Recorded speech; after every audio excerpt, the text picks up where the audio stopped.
بسم پیچھے اللہ ہو جاؤ بھائی جان، الرحمن الرحیم۔ پیچھے ہو جاؤ تھوڑا۔ ملتان پاکستان مسلم لیگ نون ورکرز کنونشن کے دوستوں، بھائیوں، اور آج کے اس کنونشن کے مہمان خاص محترم حمزہ شہباز شریف صاحب، ہمارے ملتان ڈویژن کے صدر عبد الرحمان کانجو صاحب، ملتان ڈویژن کے جنرل سیکرٹری طارق رشید صاحب، میرے چھوٹے بھائی اور پنجاب کے سیکرٹری جنرل اویس خان لغاری صاحب، ملتان کی مقامی قیادت سے جو دوست یہاں پہ تشریف فرما ہیں، ایم این اے، ایم پی اے، ٹکٹ ہولڈر صاحبان، جو حمزہ شہباز شریف کے ساتھ لاہور سے پارٹی کے معزز ساتھی تشریف لائے ہیں، آج کا خطاب، آج کی بات تو ہمارے پارٹی لیڈر، پنجاب کے پارلیمانی لیڈر میاں حمزہ شہباز شریف کریں گے، لیکن میں اپنے ورکر بھائیوں کو، ملتان کے ورکرز کنونشن کے شرکاء کو میں چند لمحوں میں ایک مختصر سا جائزہ ان کے سامنے پیش کروں گا۔ میرے بھائیوں، یہ پاکستان مسلم لیگ نون، یہ پاکستان مسلم لیگ نون کے حصے میں یہ اللہ تعالیٰ نے اس قوم کے لیے یہ فخر اور افتخار رکھا ہے کہ 20-22 سال پہلے پاکستان ایشین ٹائیگر بننے جا رہا تھا۔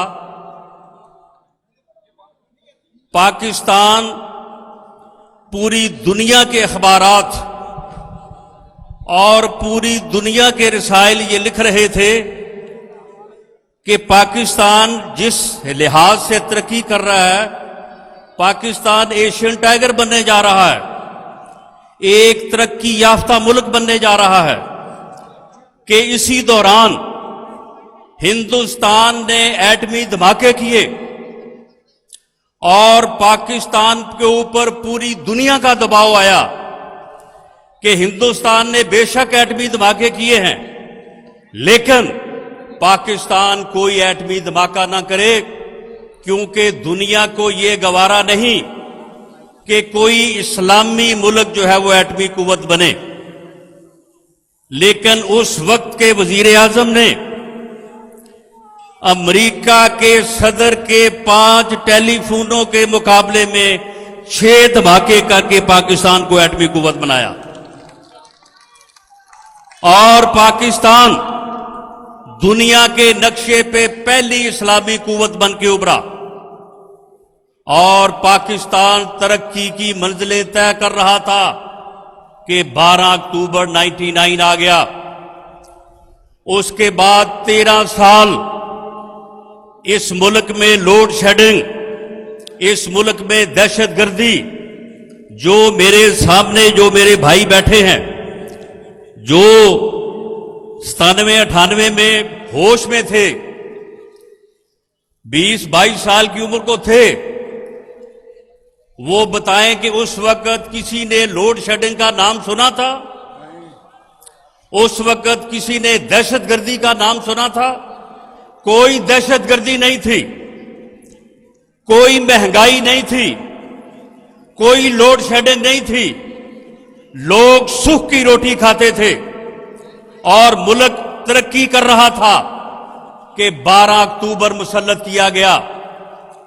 اور 13 سال بعد دوبارہ جب ملتان کے بھائیوں آپ نے، جنوبی پنجاب نے سینٹرل پنجاب نے اور پورے پاکستان نے دوبارہ میاں نواز شریف کو اس ملک کی باغ دوڑ سنبھالی تو اس وقت دو مسئلے تھے. ہر طرف یہ کہا جا رہا تھا کہ لوڈ شیڈنگ ہے اور دہشت گردی ہے. ان دو مسئلوں کے علاوہ پاکستان آگے نہیں بڑھ سکتا جب تک یہاں پہ لوڈ شیڈنگ کا حل نہیں ہوگا، یہاں سے دہشت گردی دور نہیں ہوگی، پاکستان ترقی نہیں کر سکتا.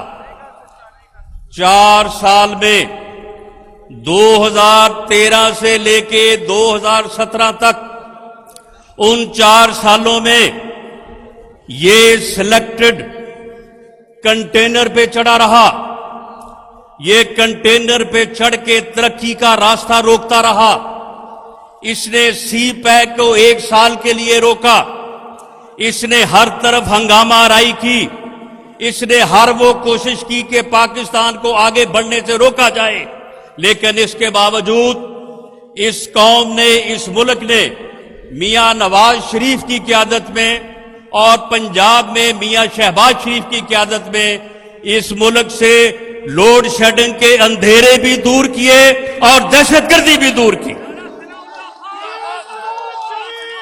یہ پورا پاکستان گواہ ہے، یہ پوری دنیا گواہ ہے کہ میاں نواز شریف اور میاں شہباز شریف کی قیادت میں لوڈ شیڈنگ کے اندھیرے دور ہوئے اور دہشت گردی دور ہوئی، اور پھر ملک آگے بڑھنے لگا، اور پھر ملک کی جو گروتھ ریٹ ہے وہ 5.8 پہ چلی گئی، اور یہ قریب تھا کہ یہ جب 6-7 پہ پہنچے گی تو پھر اس ملک میں کوئی بے روزگار نہیں ہوگا، اس ملک میں کوئی بھوکا نہیں سوئے گا، اس ملک میں کوئی دوائی کے بغیر نہیں مرے گا، ہر کسی کو روزگار ملے گا. تو پھر کیا ہوا؟ پھر دوبارہ جو ہے وہ 27 جولائی 2017 جو ہے وہ اس ملک میں وارد کر دیا گیا، دوبارہ ملک کو نیچے گرایا گیا. ہم ان قوتوں سے یہ کہتے ہیں کہ جب بھی پاکستان آگے بڑھنے لگتا ہے، وہ 1999 ہو یا وہ 2017 ہو، جب پاکستان اپنے مسائل پہ قابو پاتا ہے، جب پاکستان اپنے مسائل پہ قابو پا کے آگے بڑھنے کی کوشش کرتا ہے، جب پاکستان اپنے عوام کے لیے ایک ایسا ملک بنانے کی کوشش کرتا ہے کہ جو آگے بڑھے اور ترقی کرے، تو پھر کیوں کبھی 12 اکتوبر اور کبھی 28 جولائی 2017 آ جاتا ہے؟ اسی لیے کہ پاکستان میں ایک سازش کے تحت عوام کی رائے کو روکا جاتا ہے اور اس قسم کے کٹ پتلی جو ہے وہ مسلط کیے جاتے ہیں. آج آپ دیکھیں کہ اس ملک میں کیا صورتحال ہے. یہ کہتا تھا کہ پیٹرول کی قیمت 1 روپے پڑے تو وزیر اعظم چور ہوتا ہے. اب اس چور دے پتر نو پوچھو وے کون چور ہے.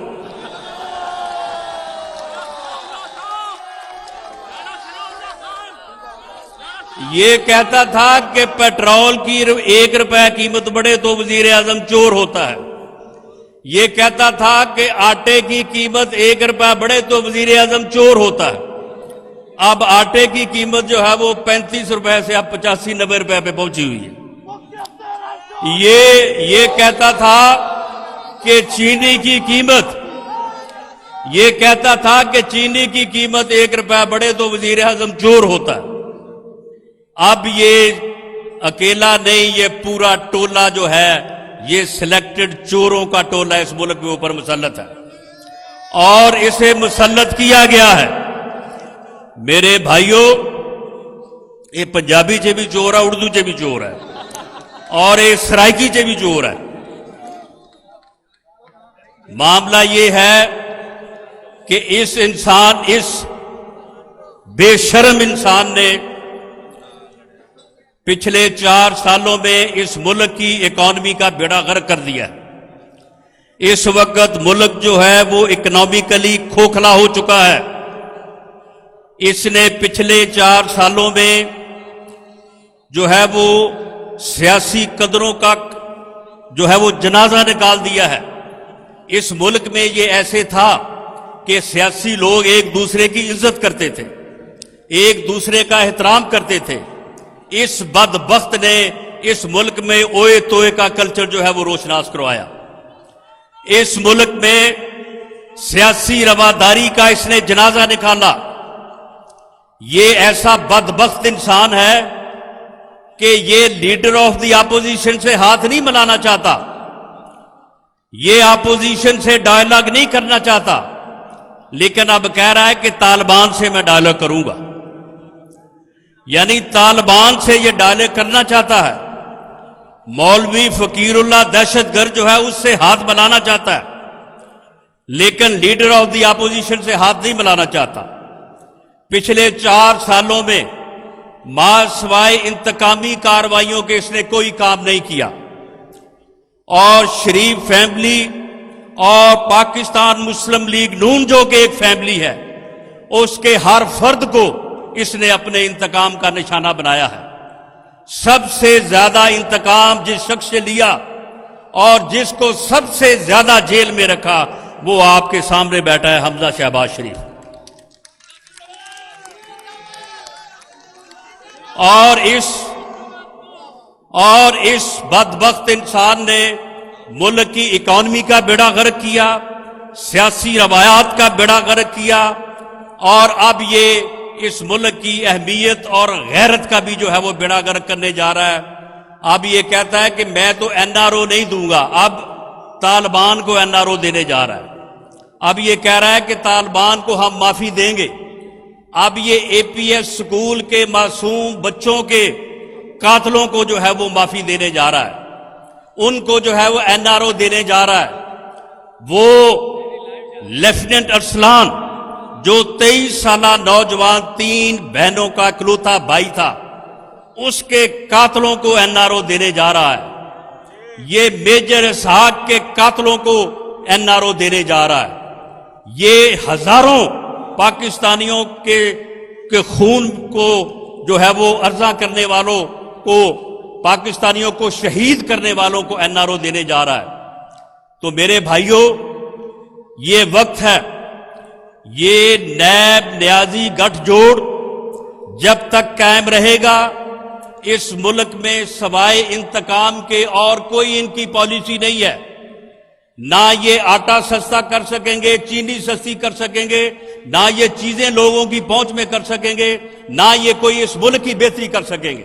یہ ملک کی تباہی کرتے چلے جائیں گے۔ اس لیے ملتان کے ورکر ساتھیوں، اپنے آپ کو منظم کرو، اپنے آپ کو متحد کرو۔ جو تنظیم کا عمل ہم شروع کرنے جا رہے ہیں، اس عمل کو آگے بڑھاؤ۔ پاکستان مسلم لیگ نون کو منظم کرو، متحد کرو۔ انشاءاللہ تعالی جنوبی پنجاب سے پاکستان مسلم لیگ نون ایک طاقت بن کے ابھرے گی، ایک طاقت بن کے ابھرے گی، اور اس کا آغاز آج سے حمزہ شہباز شریف کی قیادت میں ہو چکا ہے۔ اور یہ آپ کا جو کنونشن ہے، انشاءاللہ تعالی اسی طرح سے پورے جنوبی پنجاب میں جو ہے وہ لوگ شامل بھی ہو رہے ہیں۔ لیکن اس بات کا خیال رکھنا، وہ میرے بھائی جو ہے وہ وحید ارائی نے ایک شعر یہاں پہ پڑھا ہے، اس نے کہا کہ جی ہم نے وہ پنجرے توڑ دیے ہیں۔ نہیں، میرا خیال ہے کہ پنجرے ذرا مضبوط بنا لیں، اب جو آئے گا اس کو واپس نہیں جانے دینا۔ موقع تیرا شو نیازی۔ اب جنوبی پنجاب میں کیونکہ یہاں پہ حالات ایسے ہوئے کہ جس کی وجہ سے پاکستان مسلم لیگ نون کو نقصان اٹھانا پڑا، خدا کی قسم جو جذبہ میاں شہباز شریف کے دل میں جنوبی پنجاب کے لیے تھا، جس طرح سے اس نے جنوبی پنجاب کی خدمت کی، جنوبی پنجاب کے ہاسپٹل بنوائے،